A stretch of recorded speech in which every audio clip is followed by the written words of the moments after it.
This European cricket event is proudly brought to you by HCL Software, Rado, 1xBet and Victorinox.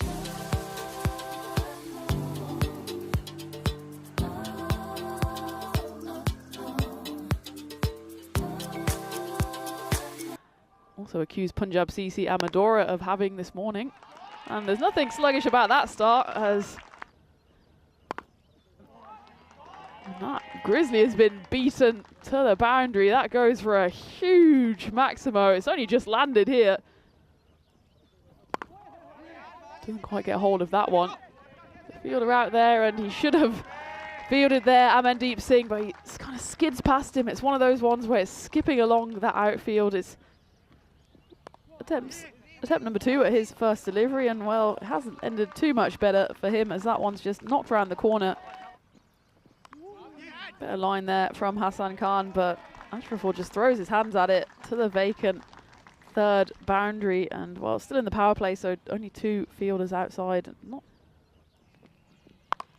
Well, Ashraful certainly likes that one, as do his teammates, as he just sits back on that one, waits for the delivery from Hassan Khan.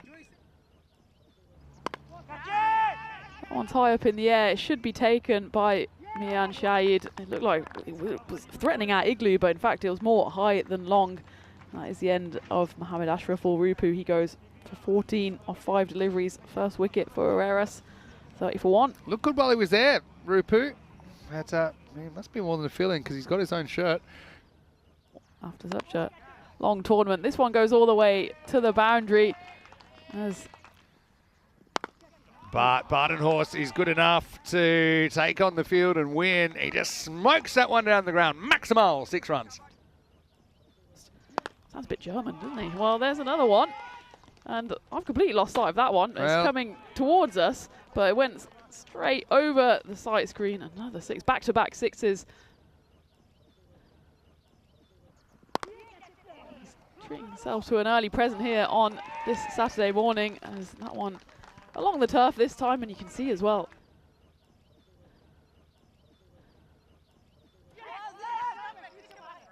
Well, Roshan is positive this is out. He's super excited. Let's see if there's any merit to it. He has fooled me before. It's going to be Usama Javed with the first wicket. It is 57 for 2, an important breakthrough. The badge of my suburb. That one's gone high up in the air. Meanwhile, should be taken and is on the boundary there. And well, third wicket down for Areras. They are 65 for 3, 1 ball left of the 5th. Yeah, Amandeep's clever. You see, he really changes his pace. That was one that he went to go fetch. There's a couple of funny ones with me. Plenty of duck stories. Final ball of the 6th. And well, that one gets the treatment after just 1 run off the first 5 deliveries. That one goes probably the longest 6 we've seen so far this week. That was a huge Maximo. I think I was carried on a bit. That's going to be an outside edge, and that's going to run away down the hill for 4 more. So Lucky does get a bit lucky. Crash.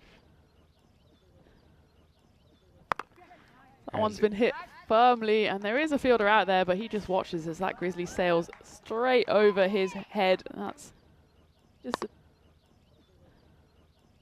third ball's going to go all the way, and well, Vinny clutched at his laptop, but as it is, it just kind of tailed off to the left of our Igloo. The equipment. Anyway, this is in the air, and that's going to be 6 more. So Green Shields winning this battle at the moment. Maximal brings up the 100 for Areras. That one's tearing away to the boundary. 1-2 steps down the pitch, Conrad Greenshields, and that one. And that one's a high up in the air. There's a fielder out there, but he can only watch. It's Hassan Khan out there, and he was eyeing it up for a second, and then he just throws up his hand as if to say, yep, I'll go and collect that. Well, Conrad Greenshields has the number of Hassan Khan at the moment, because that's 3 6s in a row. Slower ball, and well, maybe, yeah, it looks like he's in a lot of discomfort there from Conrad Greenshields. Well, hopefully bowl it, be on the pitch. Yeah, I mean, he has been bowling a bit more recently after having a lot of shoulder problems. You can see immediately, well, maybe it's in a bit of anger, but he does wring his right hand as if he is in some discomfort. His bottom hand comes off, and he's got a bit of a lame arm going on there. Didn't have good vintage. And well, that's a good ball, and lucky he has to go. That one stayed maybe a bit low from Najam Shahzad. Maybe he took a bit of pace off that one. And he guides that one to third, and actually might get all the way. It does, thanks to a misfield there. And it's hit firmly. It's going to come straight towards the commentary box. It will drop just short and roll right into the side of the Igloo.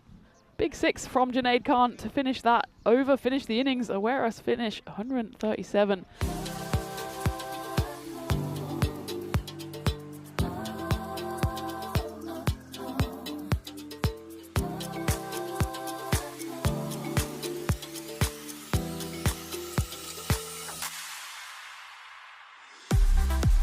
That's quite an effort. Normally opens the batting at this level, as Adnan will use the pace of Taj Mohammed here, glances away and flies for a boundary. They tried Amandeep up there. That's a fraction too short this time from Taj Mohammed, and it's an uppercut. It's a really good one from Adnan. Maximal 6 carreras. That one's dug in shorter by Taj Mohammed. It's up in the air. It's a chance, and it is taken down on the third boundary. A pretty committed team in the field. I mean, you saw them doing some of their warm-ups earlier. Touch of the calisthenics about it, but you could see Mohammed, he dug that one in. That was more or less off the end of the bat of Mohammed. Adnan flies. Still young. He's only 23 years old, as Usama Javed comes to the crease at number 3. So that's maybe one of the benefits of being an employee of the county cricket system. Well, that one was levered all the way to the boundary for 6, Usama Javed. Physiology of that, whether it actually does help, as that one is helped along to the boundary by Mian Shahid. So he does move. So well dug in. Yorker does his own fielding as well. They're going to go through here, and a direct hit would be out, and it is out. And well, that was a bit of a strange one. It looked like they just accept the dot ball, and it was a slight misfield from Naeem. He could carry on running all the way to the dugout. He spent most of his time thinking when he might have been running here. It's fumbled by the bowler, but it only ever went about 3 meters away. And Mian, I don't care if he was Usain Bolt, I don't think he's going to be able to. That one's been hit straight. There's a chance it should be taken, and is. It's Taj Mohammed who. That's another wicket down for Marlow. 32 for 3, and it was Amandeep Singh who came in, and Amandeep Singh has to depart. Yeah, I've got to say, beautiful soft hands there from Taj Mohammed. Accepted that opportunity, and Junaid, well, they use him in a slightly different way, but here's a cap. That was a sideways dive there to try and stop that. It was an attempted catch, but he didn't get anywhere near it. It did go all the way. Big appeal there, and the finger of doom goes up, and they knew they had their man straight away, Najam Shahzad. But he's going to have to go. We'll check it out in the replay. I mean, they were positive, weren't they, the Swans? It's hard to see if there was a noise, what else it might have been. Maybe a very, very thin edge. Again, we won't be able to tell one way or another. Bat was near the ball, and that was it. As Kutan comes out, Hardeep Kutan at number 6. And I think that's going to be 4.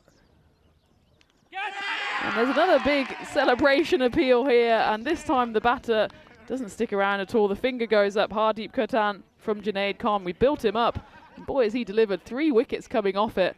3 for 8. That is the end of the 4th as well. It's Vicky Chauhan back into the attack, and again, there's a misfield there on the boundary. Experience and confidence out there. And well, that's a bit of confidence for Shamsher Singh. His second ball goes to the rope. But I'm so glad I'm not behind that. If I was fielding 5 meters behind with that ball bowled, where that ball bounced. Last ball, the over.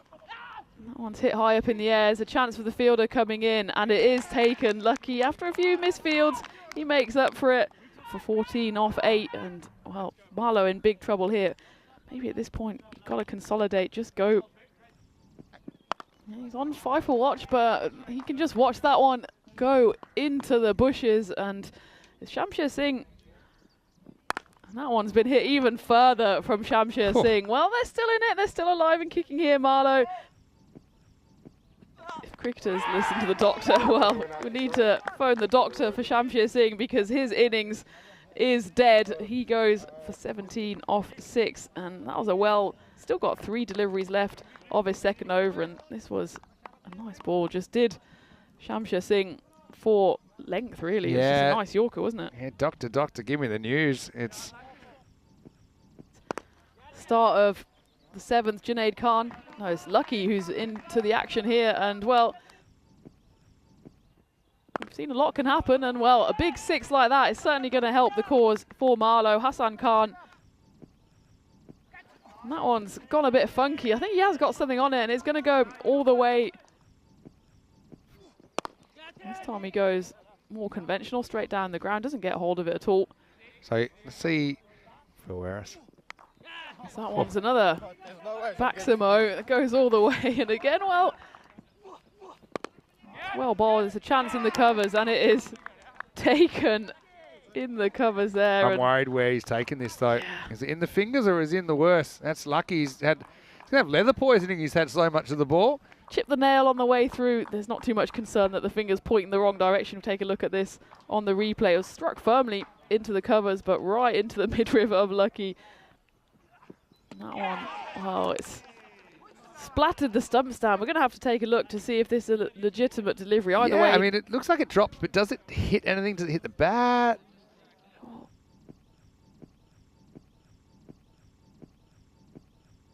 Yeah, well, this game is pretty much over as that's the end of the game. Mohammed Fahid, well, he goes for a 3-ball duck. Taj Mohammed, he's glad that he got brought back in because he picks up his second wicket.